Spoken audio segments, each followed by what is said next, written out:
같이 사도신경으로 신앙 고백하심으로 4월 16일 고난주간 셋째 날 수요일 아침 예배를 하나님께 드립니다.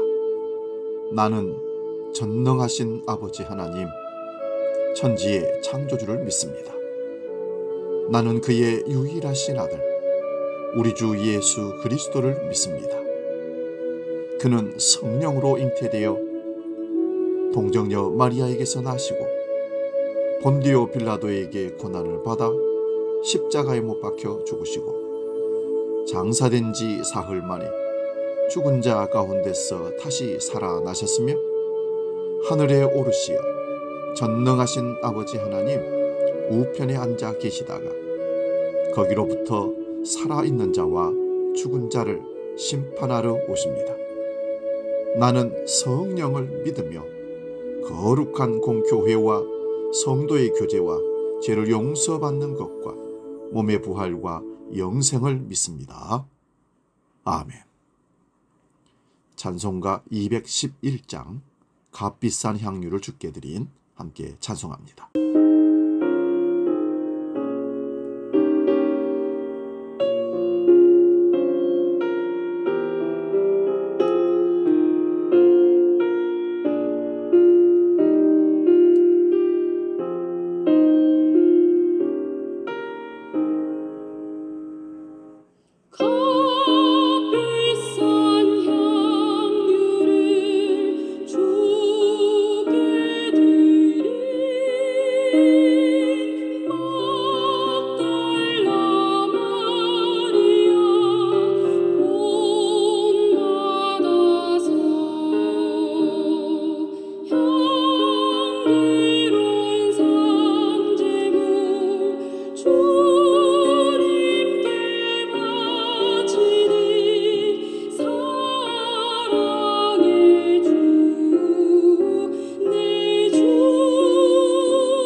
오늘 아침 우리에게 주시는 하나님 말씀은 마가복음 14장 1절에서 11절까지 말씀입니다.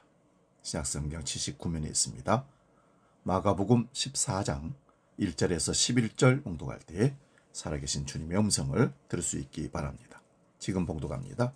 이틀이 지나면 유월절과 무교절이라 대제사장들과 서기관들이 예수를 흉계로 잡아 죽일 방도를 구하며 이르되 밀란이 날까 하노니 명절에는 하지 말자 하더라. 예수께서 비단이 나병 환자 시몬의 집에서 식사하실 때에 한 여자가 매우 값진 향유 곧 순전한 나드 한 옥합을 가지고 와서 그 옥합을 깨뜨려 예수의 머리에 부으니 어떤 사람들이 화를 내어 서로 말하되 어찌하여 이 향유를 허비하는가? 이 향유를 300데나리온 이상에 팔아 가난한 자들에게 줄 수 있었겠도다 하며 그 여자를 책망하는지라. 예수께서 이르시되 가만두라. 너희가 어찌하여 그를 괴롭게 하느냐? 그가 내게 좋은 일을 하였느니라. 가난한 자들은 항상 너희와 함께 있으니 아무 때라도 원하는 대로 도울 수가 있거니와 나는 너희와 항상 함께 있지 아니하리라. 그는 힘을 다하여 내 몸에 향유를 부어 내 장례를 미리 준비하였느니라. 내가 진실로 너희에게 이르노니 온 천하에 어디서든지 복음이 전파되는 곳에는 이 여자가 행한 일도 말하여 그를 기억하리라 하시니라.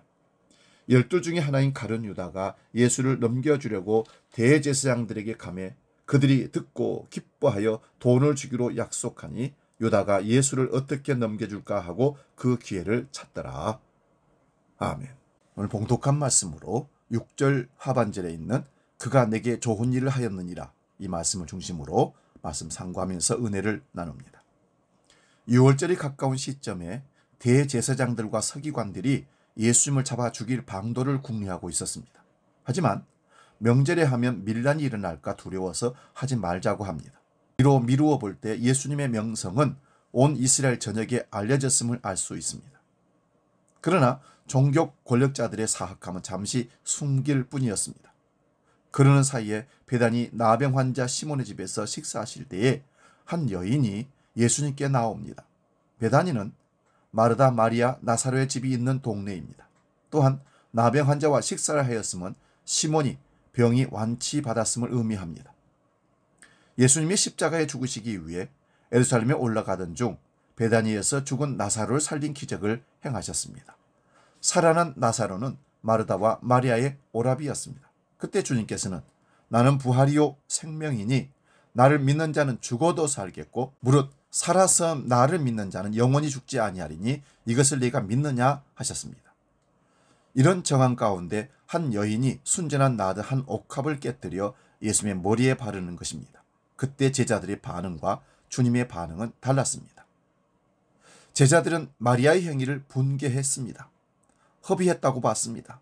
팔아서 가난한 자들에게 주었으면 좋았다고 했습니다. 제자들은 마리아가 다른 사람도 아닌 주님께 한 것인데도 낭비했다고 분개한 것입니다. 믿음 없는 사람들은 작은 것이라도 헌신하는 것을 힘들어하고 때론 비판합니다. 그런데 더 큰 돈이면 어떻게 하겠습니까? 그러나 주님은 그가 내게 좋은 일을 하였다고 하면서 두 가지 말씀을 하십니다. 첫째는 이 일은 내 장례를 위하여 한 일이었다 하십니다. 두 번째는 복음이 전파되는 곳에서는 이 마리아가 행한 일도 말하여 그가 기억되리라 축복하셨습니다. 십자가의 죽음을 앞에 두고 계신 주님께서는 오늘 마리아의 믿음의 행동을 아주 좋게 받으셨고 큰 은혜가 되셨음을 보여주셨습니다. 그가 내게 좋은 일을 하였느니라. 여러분, 주님 앞에 좋은 일이 무엇일까요? 그것을 한번 고민하면서 실천하는 고난주간 될 수 있기를 바랍니다. 예수님의 예루살렘 입성은 십자가에서 온 인류의 죄를 담당하고 죽으심을 여인의 사건을 통해서 다시금 확인시켜 주십니다. 예수님의 길은 변함없습니다. 사람들의 환호에 흔들리지 않았습니다. 그 모습이 바로 여인의 옥합이 깨뜨려짐을 통하여서 보여주십니다. 예수님은 이 여인의 행한 이 일은 복음이 증거되는 곳마다 전하여질 것이라고 말씀했습니다. 그 증거가 바로 말씀을 듣고 있는 우리 자신입니다. 예수님은 여인이 자신에게 옳은 일을 했다고 칭찬합니다. 이러한 사건이 진행 중에 제자 중 한 사람인 가룟 유다가 예수님을 팔려고 대제사장에게로 가서 흥정을 합니다. 얼마 줄 거냐? 대제사장들은 내부 배신자의 얘기에 기뻐했다고 했습니다. 유다는 예수님을 그 이후에 어떻게 넘겨줄까 기회를 찾았습니다. 예수님께 좋은 일이 모두에게 좋은 일입니다. 예수님께 악한 일은 모두에게 악한 일입니다. 예수님은 우리에게 항상 좋은 일을 행하셨습니다. 예수님이 복음입니다. 기쁜 소식입니다. 그러하기에 예수님이 인정하는 삶이 가장 복됩니다. 우리는 종종 주변을 보다가 본질을 잃어버릴 때가 있습니다. 그 예가 본질로서의 교회를 세우지 못하고 있는 한국 교회입니다. 복음의 본질을 회복하고 교회의 사명을 다시 세워야 합니다. 예수님이 기뻐하는 이 일을 순종해야 합니다. 내 생각과 경험이 아니라 말씀이 말하는 것이 중요합니다. 성경을 가볍게 여기는 시대에 이것은 더욱 중요한 성도의 기준이며 자세입니다. 오늘도 주님의 마음을 다시 돌아봅니다. 여전히 연약한 존재이지만 다시 한번 주님의 마음을 시원케 해드리는, 그가 내게 좋은 일을 했다라는 칭찬 듣는 그런 삶을 살아낼 수 있기를 주님으로 축원드립니다. 기도합니다. 거룩하신 아버지, 고난주간 수요일 아침에 그가 내게 좋은 일을 했다라는 마리아의 칭찬을 우리도 듣기를 원합니다. 주님이 좋아하시는 일, 주님이 기뻐하시는 일을 감당하는 교회, 우리 개인들 되게 하여 주옵소서. 이제 주기도로 기도합니다. 하늘에 계신 우리 아버지, 아버지의 이름을 거룩하게 하시며 아버지의 나라가 오게 하시며 아버지의 뜻이 하늘에서와 같이 땅에서도 이루어지게 하소서. 오늘 우리에게 일용할 양식을 주시고 우리가 우리에게 잘못한 사람을 용서하여 준 것 같이 우리 죄를 용서하여 주시고 우리를 시험에 빠지지 않게 하시고 악에서 구하소서. 나라와 권능과 영광이 영원히 아버지의 것입니다. 아멘.